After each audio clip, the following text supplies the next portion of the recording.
Lá na Scar tem música, teatro, dança, artes cênicas, artes visuais, tem de tudo na Scar e também tem podcast. Hoje a gente está aqui com uma turma do barulho, não, melhor dizendo, uma turma do silêncio. Uma turma da escrita. Olha só.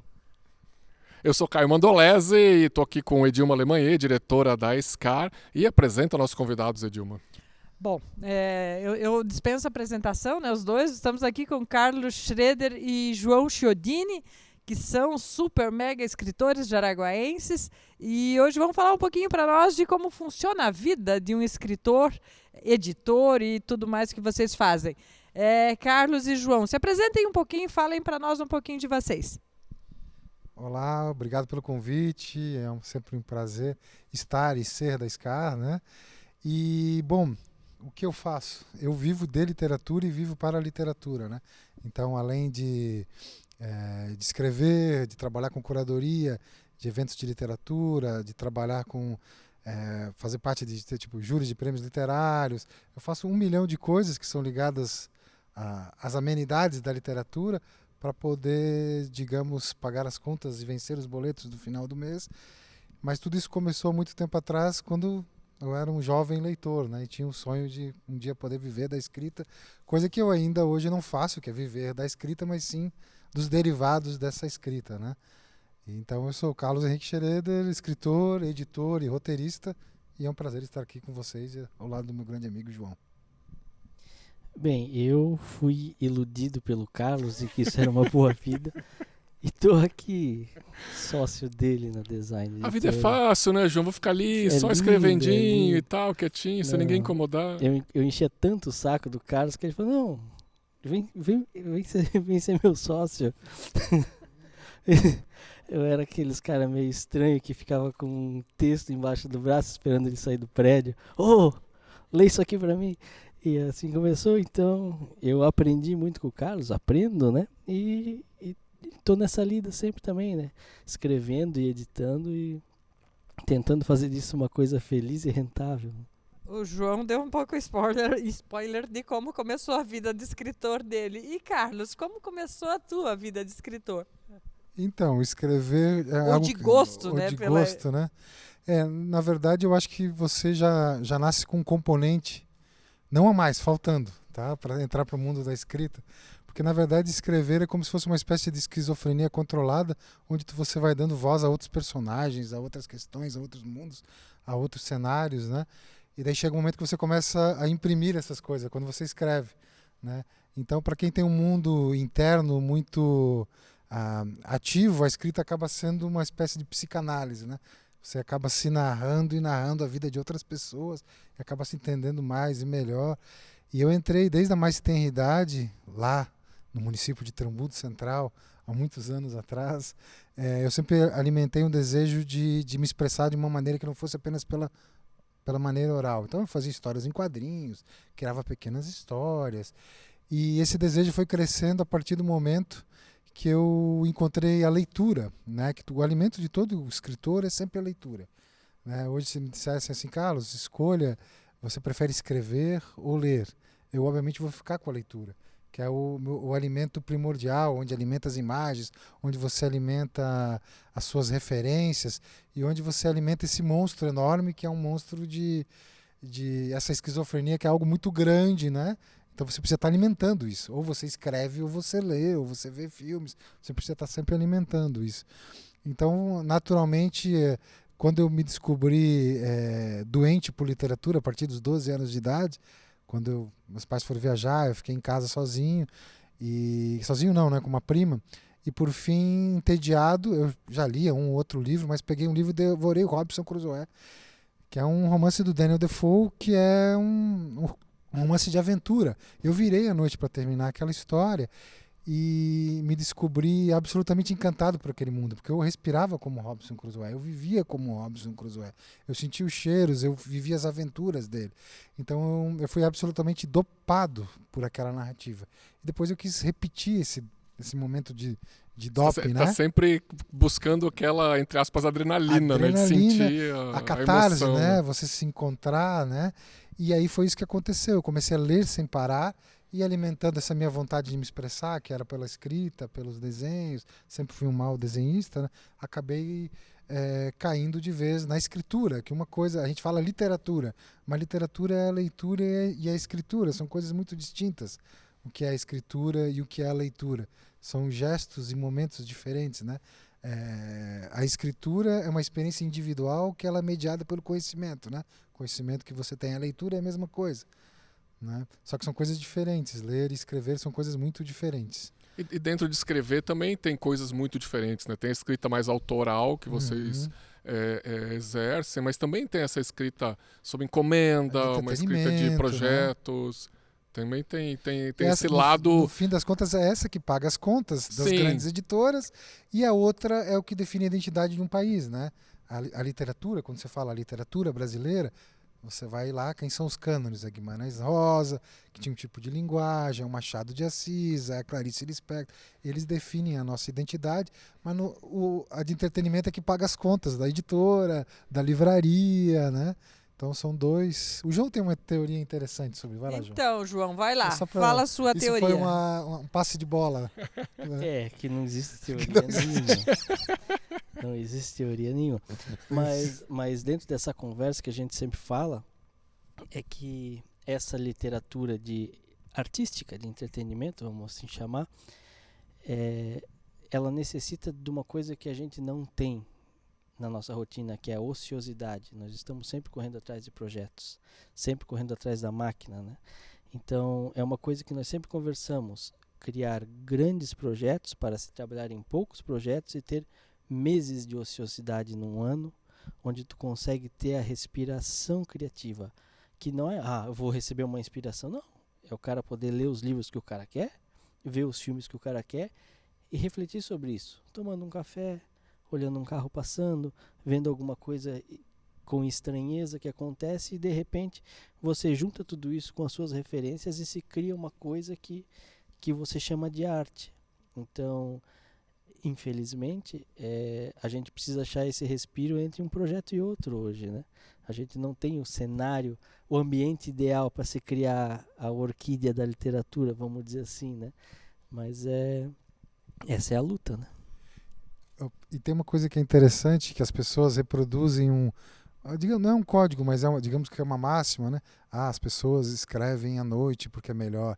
Essa é uma máxima que não funciona, porque o que acontece? As pessoas estão escrevendo à noite porque elas não têm tempo para escrever de dia. E cada escritor tem que conhecer a sua própria motricidade do seu corpo. Tem gente que escreve melhor de manhã, revisa melhor à tarde e edita melhor à noite. São os 3 passos básicos para escrever qualquer coisa, né? Você escreve, dá fluxo, revisa e edita depois, né? E tem gente que tem um momento inverso. E isso as pessoas às vezes não têm essa possibilidade de conhecer quando revisa melhor, o período que edita melhor e o período... Isso é como um treino de corrida, com a mesma coisa, andar de não dá para fazer as 3 coisas ao mesmo tempo. Não dá, né? Não tem como, porque você vai perdendo tempo. Então, conhecer o próprio corpo, como funciona, porque escrever é algo físico também. Você senta, bota traseiro numa cadeira, que às vezes não é uma cadeira ideal, e mexe, escreve 6, 7 horas seguidas para você ver se não vai ter que tomar Torcilax logo. Porque você mexe com o corpo todo, é algo físico. Você está mexendo, você está digitando, tem postura, tem isso. Parece, só senta e escreve. Não. Que trabalho fácil, né? Trabalho ar-condicionado. E tem uma outra coisa que as pessoas às vezes não se veem, que você não escreve só com a mão, você escreve com...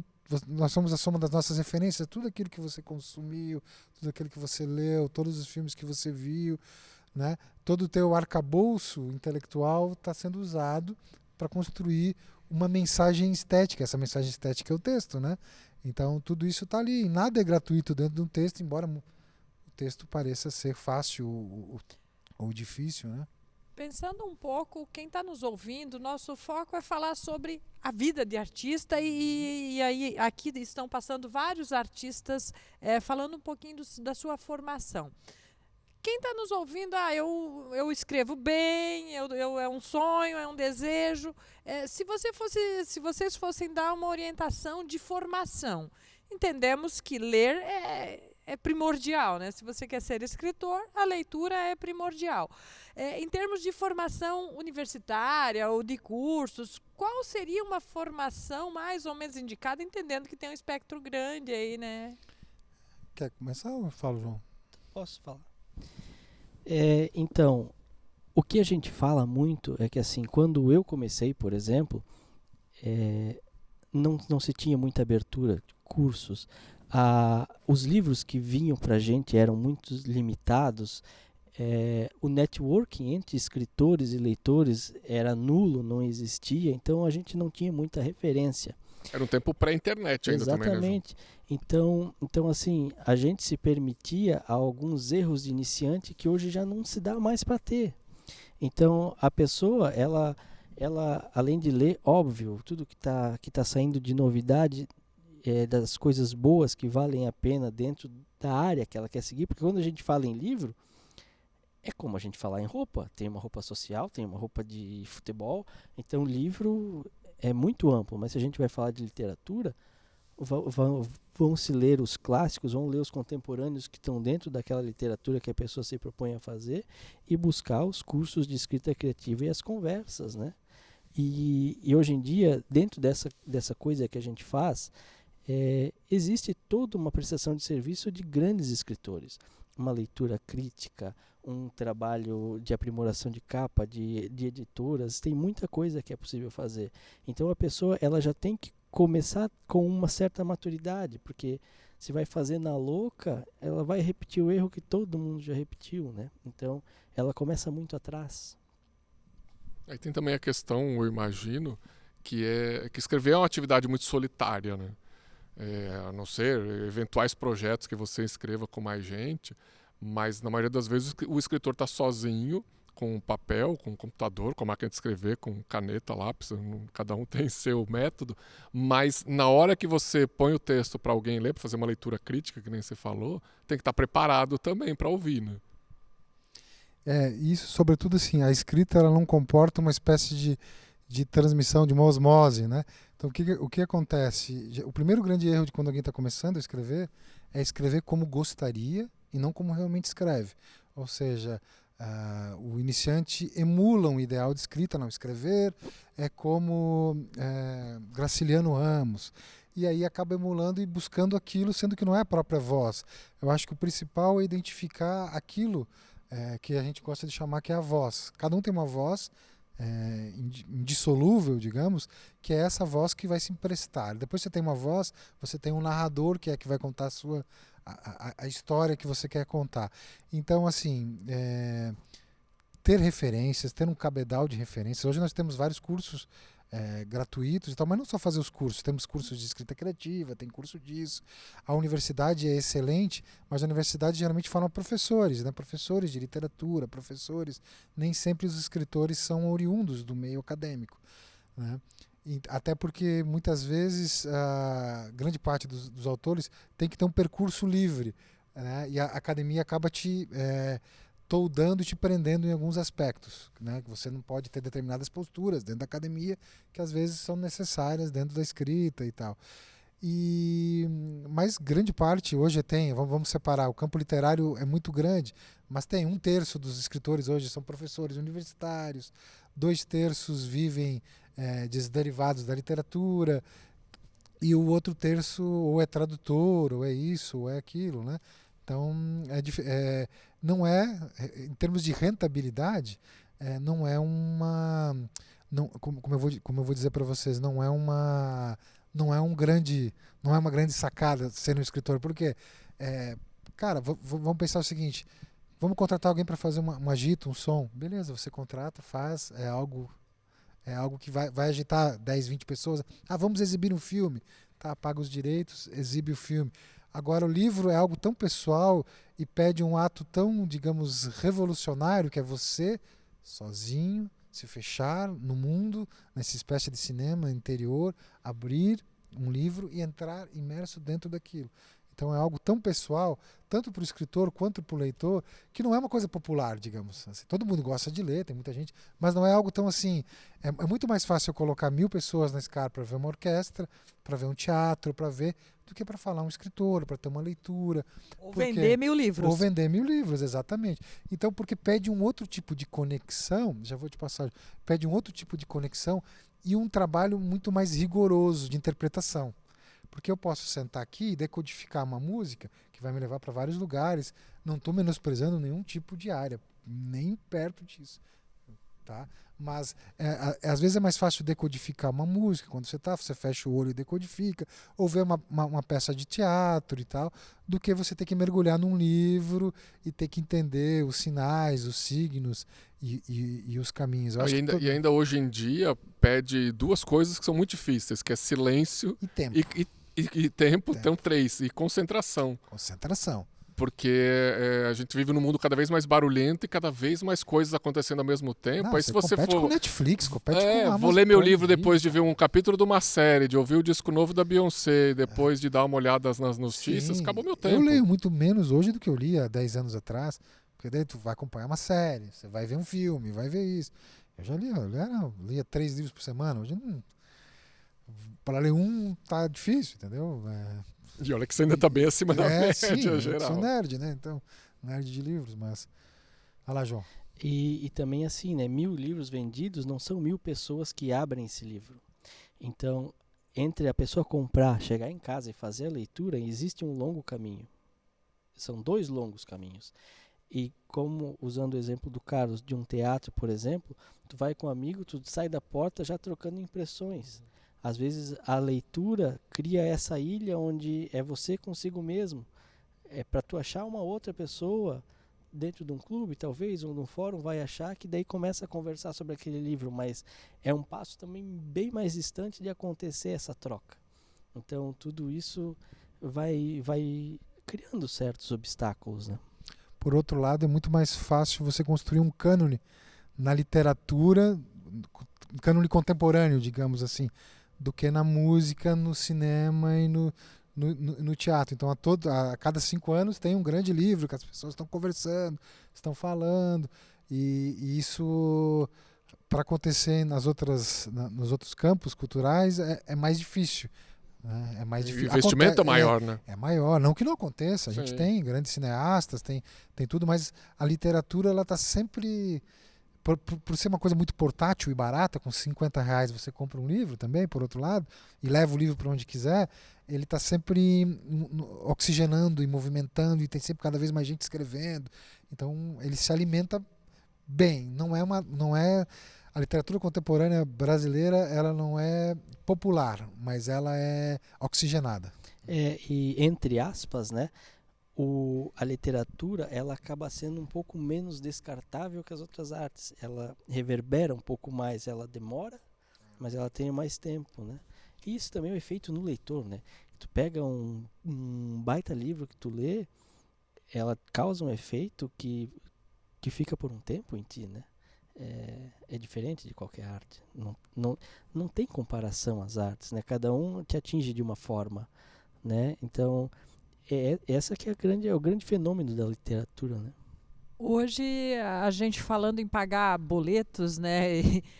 Aqui no Brasil, eu desconheço assim algumas referências de que vivem exclusivamente da literatura do contemporâneo, né? Tem aí grandes escritores, mas de maneira geral me parece que uma boa parte fazem esses acessórios que vocês comentaram anteriormente. E vocês fazem conosco um grande evento aqui em Jaraguá, né, que é a Feira do Livro, mas participam de vários eventos literários pelo Brasil e fora do Brasil. No Brasil hoje, quais são os escritores que efetivamente são grandes, né, vendedores também, além de escritores? E se mesmo assim essas pessoas que são, né, que já estão num nível bacana, se faz parte do alimento, elas participarem de outras coisas também? Então, isso é interessante. Isso é uma questão de perfil, né?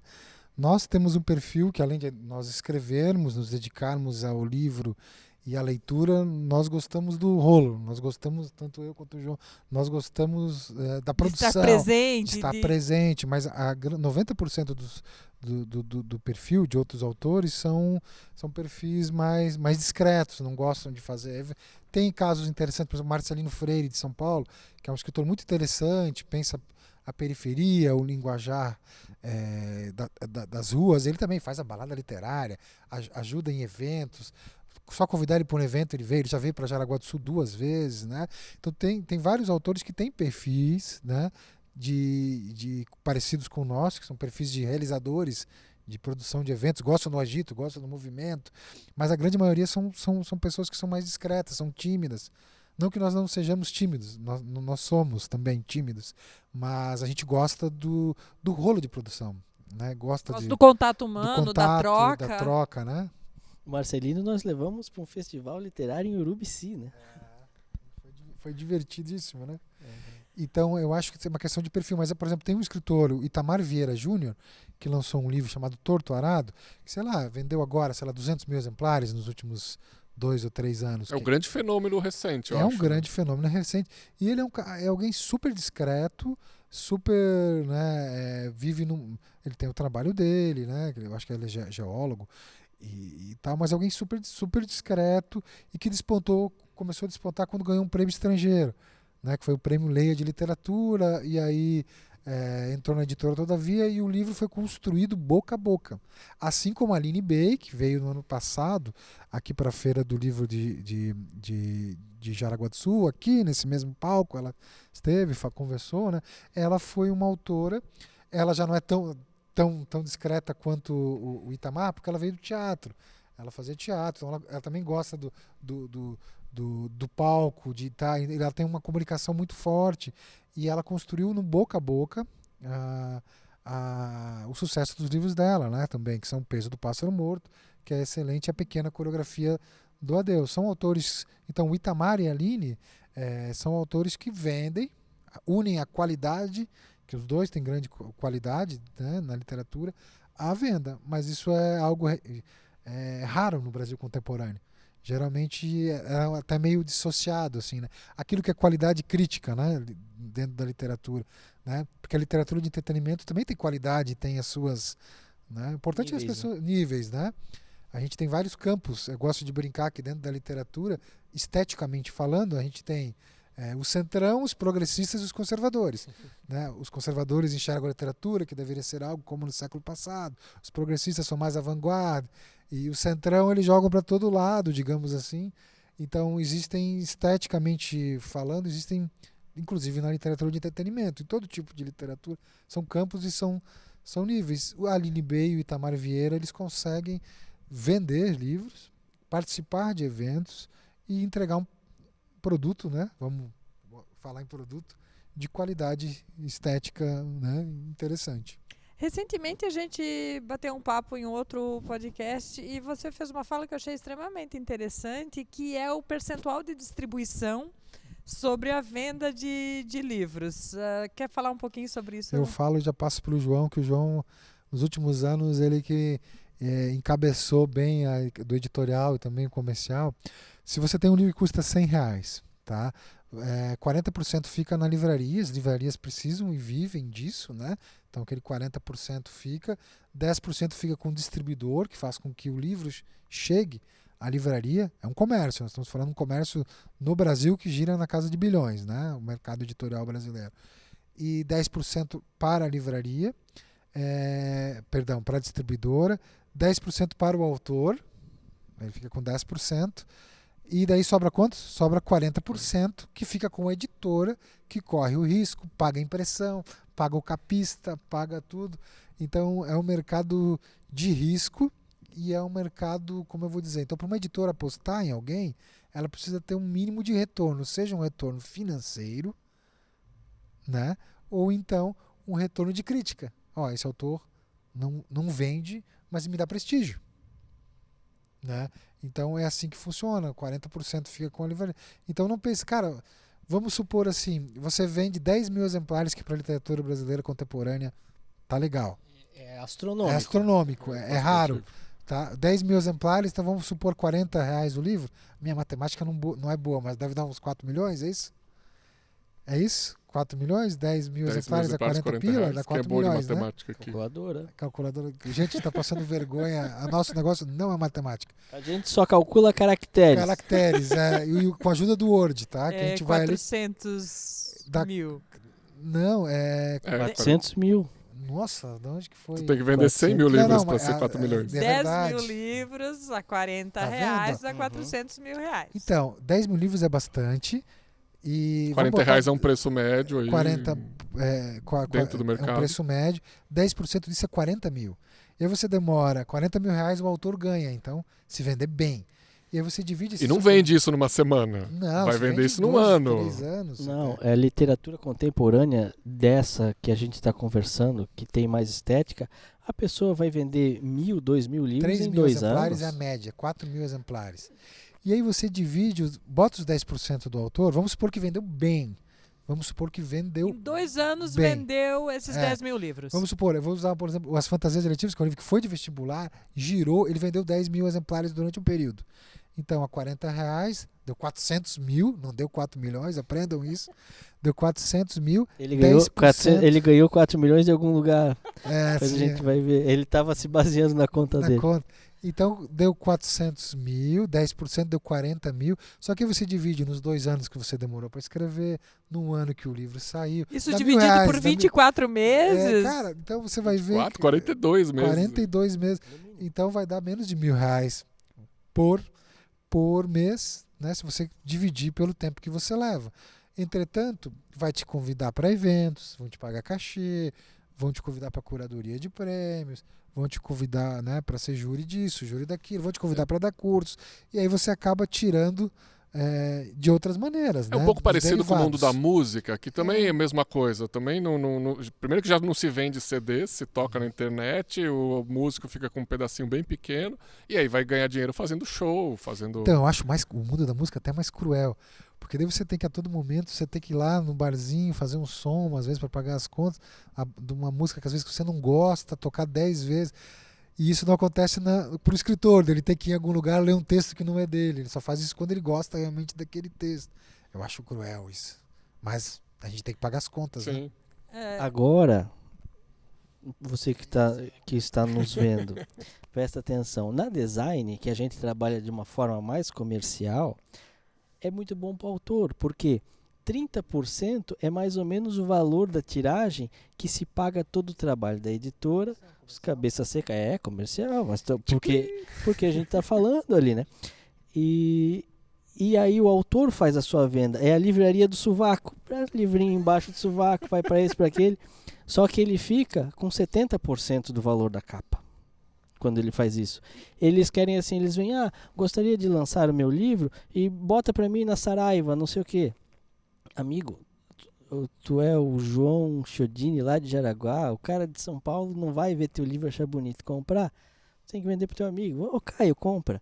Edilma, compra. Até porque E tem aí- cada vez menos livraria no Brasil. Né? Exatamente. E aí o autor consegue ter uma margenzinha um pouquinho menor, mas é ralar, é suar, Mas eu acho a isso panqueca muito embaixo bacana. do sovaco, né? E nada contra nenhum modelo, mas ter outros modelos do que só o modelo convencional que vai para uma grande editora e passa por todo o ciclo. Porque dessa forma também, na minha visão, incentiva com que tenha mais escritores, porque, né, senão as grandes livrarias ou editoras só vão contratar quem de fato vai vender. No final, isso é um negócio. Mas também eu vejo esse novo modelo de economia acontecendo através dessa forma de trabalhar. E com isso aí eu vou linkar com uma outra pergunta. Hoje o livro concorre com TV, Netflix e vários outros mecanismos, mas também eu vejo alguns exemplos de muitos autores que estão no YouTube, nos canais aí, fazendo muito trabalho de mídia para ele e com isso ele conseguindo fazer as suas próprias vendas e alavancando essas vendas. Como que vocês veem isso? Daí é perfil de cada um, né? Eu não teria perfil para fazer qualquer coisa nesse sentido, assim. Talvez o Carlos tenha, né? Então, mas é muito perfil, né? E tem pessoas que fazem um trabalho sério, tem pessoas que fazem um trabalho mais no oba-oba, mas tem, assim, se a gente for ver um trabalho mais colaborativo de rede social, Um cara que fez muito isso foi o Marcelo Labs, que hoje ele está despontando como um importante escritor de Santa Catarina. E ele começou com as redes sociais, angariando o público dele, aquela coisa toda. Então, ele vem dessa forma. O Yuri do Livrada, ele começou ele é um booktuber, fazendo boas resenhas, um trabalho sério, e de repente ele lança o livro dele, que é um baita livro também. Então a gente tem pessoas que fazem um trabalho muito bom, muito legal. Tem pessoas que não, que eles começam a fazer recebidos no Instagram, começam a ter seus seguidores e lançam um livro com frases soltas que não vale nada, que é o escrito do Chiclete Plock. Então tem os dois Isso é lados. bem de velho também, né, Chiclete Plock? Então, e tem uma coisa, aparecer hoje é muito fácil, mas o que eu estou percebendo que está cansando, tanto no Instagram quanto, é a questão do conteúdo, entrega de conteúdo real, verdadeiro, com significado, né? Ou uma entrega de conteúdo com, vamos supor, com propósitos escondidos e escusos. Então, quando você entrega um conteúdo que tem significado, real, que tem uma verdade que você entende, quer passar, você consegue manter uma qualidade e consegue ir mais longe, né? E quando você faz apenas com um propósito, eu vou fazer algo para aparecer, ou eu vou fazer algo para ter seguidores, isso dura e tem um efeito bom no começo, mas esse efeito, logo a máscara cai e as pessoas vão se cansando, né? Porque ninguém é legal o tempo todo, né? Então, e quando você entrega de verdade algo com significado, você está passando alguma coisa que você sabe, então você consegue chegar em algum lugar. Mesmo que você tenha 500 espectadores, mas às vezes são 500 fiéis de qualidade e que vão passar para outras milhares de pessoas. Então, mais vale isso, né? E que percebem quando tu joga um conteúdo, né?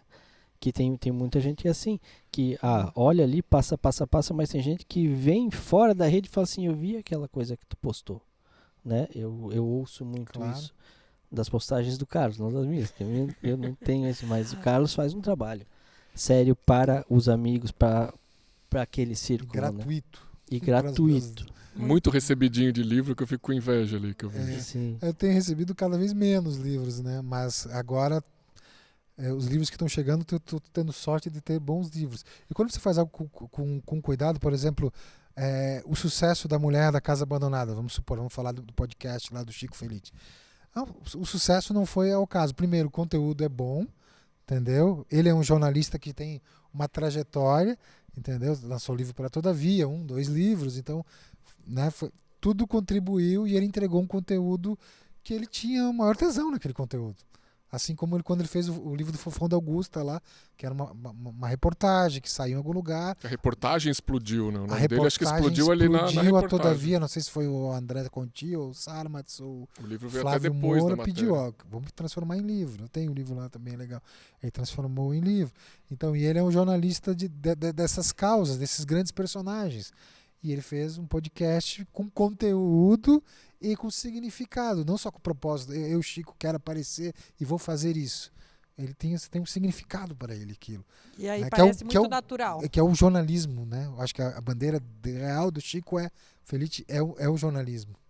Mas esse tipo de... Acho que todas essas atividades que vocês fazem, principalmente Feira do Livro, né, cara? Feira do Livro é uma oportunidade imensa de estar junto com o público, de trazer escritores para conversa. Eu aposto que na hora de escolher quem vai trazer, vocês também olham preferências pessoais, preferências de estilo e coisas assim. E acaba virando também ajuda no repertório na hora de escrever, né?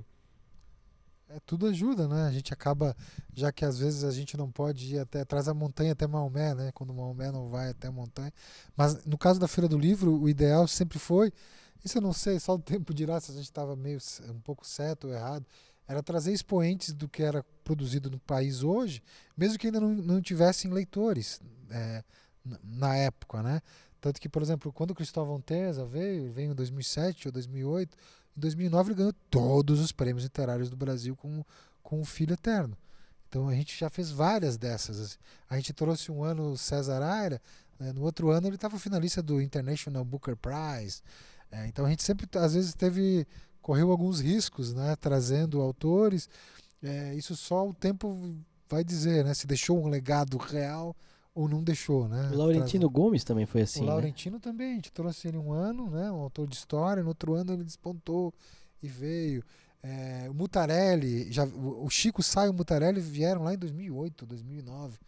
E hoje são expoentes da cultura, vendem livros também, teatro, Mutarelli é ator, então são expoentes que já passaram por essa cidade aqui, mesmo que muita gente não tenha visto, tenha percebido, né? Na visão de vocês, nos últimos 10 anos aqui no norte catarinense, ou nesses municípios aqui que compreendem a região da Anvale, tem se formado muitos escritores, ou alguns escritores, ou não, a nossa formação ainda está aquém, se comparando a outras regiões parecidas com a nossa? Eu acho que, eu vou falar, já vou passar aqui para o João, eu acho que o que acontece, Santa Catarina vive um momento muito interessante e fervilhante na literatura. Nós temos movimentos, pequenas feiras surgindo em vários lugares. É Laguna, é Itajaí, Floripa, lá com a Flipipa. Todo lugar está tendo um momento de fervilhar, de um farfalhar. E estão surgindo novas gerações e está tendo algo interessante que é a conversa entre gerações e a conversa entre pares, que isso não existia há 10, 15 anos atrás. Então hoje nós estamos dialogando com gente do estado inteiro, né, e conseguindo alguma coisa. Mas por outro lado, muitas pessoas deixam de escrever, porque tem pessoas que entram na escrita usando, sei lá, como alpinismo social. Eu vou lançar um livro para aparecer, eu vou lançar um livro para ser reconhecido como um artista, mas ele não está preocupado com a qualidade daquela produção. E essas pessoas lançam um livro, 2 e acabam deixando. E por outro lado, pessoas que têm uma grande qualidade não conseguem publicar o seu livro. Então tem essa disparidade. É grande, porque é muito difícil, é caro você lançar um livro papel, subiu 40% esse ano, digamos assim, né? E os editais às vezes funcionam, às vezes não funcionam. Então eu acho que sempre houve gente interessante escrevendo, mas eu acho que a região norte aqui ela tá um pouco estagnada assim. E não falo só de Jaraguá, falo Joinville, né? Mas também tem a questão pessoal. Você se transformar num escritor e num escritor que tem algum tipo de qualidade ou pretensão de qualidade parte muito mais de você do que de uma política pública. Então, você tem que ir atrás, você tem que se formar enquanto escritor. Isso é lendo, trocando, lendo coisas boas, se testando, sobretudo publicando também para ver. Se arriscando. Se arriscando. Literatura é uma palavra também, atrás a outra. Então você tem que estar publicando, você tem que estar escrevendo e você tem que estar levando porrada. Porque eu sempre brinco com o João e falo, né, que o escritor não é o quanto que você aguenta bater, é quanto você aguenta apanhar. Porque você só apanha, cara. Você não consegue o dinheiro, você leva pau da crítica, leva pau de todo lado. Então ele é movido a bilis, né? Porque ele está sempre... Isso não é aqui, é no mundo, é uma condição geral, né? E uma coisa assim, não é porque a gente está no norte de Santa Catarina, no interior do interior, que é mais difícil. As pessoas têm que perder um pouco esse medo regional, esse fantasma de que eu tô no fim do mundo. E tem que entender uma coisa, é um texto após do outro. A literatura... Ela é como um castelo que você constrói. Cada texto é um tijolinho que você coloca. Nunca vai para trás, vai para frente. Só que só a partir de dado momento que a gente vê a solidez da estrutura. Então, se tu é constante, se continua fazendo um trabalho sério, vai buscando, a pessoa vai aparecendo. Existem pessoas como o Carlos, como a gente, que fazem eventos, fazem rodas de conversa, que estão de olho nessas coisas que estão acontecendo e começa a rolar um convite, uma conversa, um grupo de pessoas que acaba gostando do teu trabalho, vendo que se cria uma voz, porque se eu escrever apenas um livro, eu não consigo determinar qual que é a minha voz literária. A partir do momento que você escreve algumas obras, vão ter uma obra um pouco mais constante, que vai ver que existe uma formação de pensamento, de texto, de literatura, né? Que tem alguma coisa diferente. Então, enquanto não tiver calo nos dedos, isso não vai acontecer. E tem uma questão muito interessante, principalmente no norte aqui de Santa Catarina, porque nós estamos perto de Curitiba e olhar para Florianópolis, é que o artista regional ele não se consome. Então, o que acontece? tem uma peça de teatro do grupo da cidade. Quase ninguém vai. O Carlos ou o João lançam um livro. Vão um determinado número de pessoas que são os contatos que você convida. Os amigos mais próximos. Os amigos mais próximos. Então, e aí o que acontece? Então, não existe essa troca, não existe essa... ou tem uma exposição, as pessoas então não se frequentam. E quando não se frequentam, não há rede, não há troca, né? Mas isso eu acho que é uma falha, isso é o defeito pensar colonizado, né? Achar, não, estamos aqui, nada que tem em Santa Catarina presta, ou nada que tem aqui presta. O legal é o que está lá. Talvez seja esse pensar colonizado, né? Mas o global é local e o local pode ser global. Vou pegar lá o Chandolena, lá morava em Dona Ema de 56 até 62, traduziu latim, traduziu o Ursinho Poo para o latim, foi best-seller do The New York Times. Sabe? É um latinista, é um grande escritor, é húngaro, mas morava em Dona Ema com seus 3, 4 mil habitantes. Mas você veio de onde? Eu vim num lugar muito maior, né? Eu vim de Trombudo Central, né? Que Braço do Trombudo. Não, eu nasci em Trombudo Central e fui para o interior. Fui para Braço do Trombudo, lá com seus 1.500 habitantes, que era um distrito, e depois tornou-se... Né? E lá eu buscava as bibliotecas, buscava... Então, a culpa de não termos escritores, mais escritores produzindo, essa culpa a gente vai imputar no individual e não no coletivo. É isso que está. As pessoas não procurarem, não conversar. A gente recebe todo dia consultas e dicas e conversas de lugares, de gente de Floripa, de Blumenau, de outro lugar, e menos daqui, eu acho. Então, mas falta troca, então. Também tem uma questão que é a oferta, né? Olhando pela SCAR e por tudo que a gente faz aqui dentro, há 15 anos atrás, quando se tinha um concerto de orquestra, não lotava o Teatro de 1000 Lugares. E hoje, quando tem um concerto de orquestra, lota um teatro de 1000 lugares. Isso quer dizer que a gente também se preocupou bastante na formação de plateia, na formação de público, e ao longo dos anos isso tem dado algum efeito positivo, tanto que está lotando os teatros. Na literatura, eu sei que é bem diferente, mas tem um trabalho que as instituições, o setor público e o privado também tem que fazer, que é formar novos escritores, atuar, né, na formação de novos escritores, mas também de novos leitores, porque são duas coisas que caminham juntas, né? A gente tem que tirar a palavra novos, né? É formação de leitores, porque a gente não tem formação de leitores, né? A gente precisa criar formação de leitores que não tem. Então, a forma com que isso acontece precisa ser arrumada, porque toda escola tem o seu incentivo à leitura, tem o cantinho da leitura, tem isso e aquilo, mas isso não reverbera, isso não gera. É só um espaço físico, precisa ter a mediação, ou seja, transformar aquele monte de produtos que estão em prateleiras em algo atrativos para os jovens, para os velhos e para os de meia idade, para todo mundo. Então o que acontece? A gente foi na biblioteca, numa escola agora, qual escola que foi? Biblioteca genial da escola, livros novos. Parece que o governo do estado andou comprando uns lotes de livros lá. Tinha Faulkner, tinha Virginia Woolf, literatura brasileira contemporânea, tinha tudo. Agora, a gente tem que ter pessoas preparadas, ativas, de verdade, para propiciar um encantamento, essa aproximação do livro com o leitor. Porque é importante chegar alguém, o Caio chegar na biblioteca, vamos supor que o Caio ainda é um leitor em formação, né? Porque a formação é uma escadinha que você vai subindo, né? Ninguém chega, vou ler William Faulkner agora e vou decupar, entender tudo. Não. Então você vai alguém que vai te atender e dizer, cara, eu acho que você vai gostar disso, daquilo ali. Dá uma olhada nisso aqui. Você já leu esse? Então vamos para esse. Agora vamos para esse. E ao mesmo tempo falta vontade de muitas pessoas, porque eu fui alguém, tudo bem, eu sou nerd, mas eu fui alguém que ia na biblioteca para me perder na biblioteca, para descobrir autores e ficar ali, ó. Eu fui descobrir Kafka sozinho, na minha época não tinha. Mas você também não... Eu tenho um sentimento agora quase com 50 anos, que tem muito livro que eu li dos 15 aos 25, que está na minha lista para reler, porque eu não entendi nada naquela época. É outra formação agora. Mas agora, falando da questão da formação, aí é um ponto muito importante que se deve trabalhar, o jovem escritor, o novo escritor. Porque o novo escritor, que é o cara que não vende livraria, que tem a sua caixa de livro e vai vender pro pai, pro irmão, pro cunhado, O que vai vender no digital também, né? que forma leitor.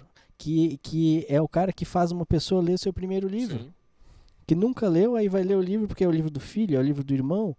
E Às vezes comprou pra ajudar, pro cara pra parar de encher o saco, e quando começou, ele se não cria para mais. células. Esses escritores que são meio que invisíveis para a grande mídia, para as livrarias, eles têm um trabalho de formação também. Eles às vezes fazem pessoas que nunca pegaram o livro ter acesso ao seu primeiro livro.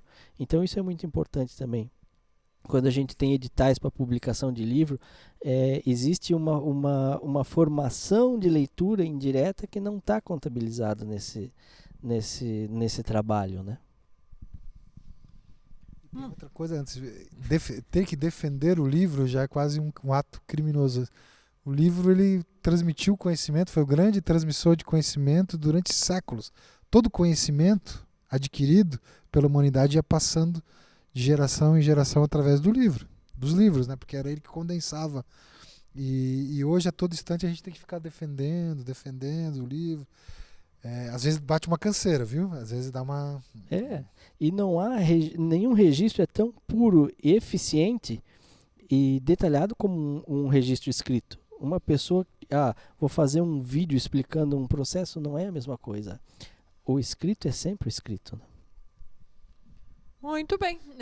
Nós poderíamos ficar aqui falando mais 2, 3 horas, né? Eu acho que terão outros bate-papos que a gente vai fazer aí ao longo do nosso percurso e da nossa parceria. Mas uma coisa que ficou em mim muito forte é a gente se unir, né, para formar novos escritores e leitores, né?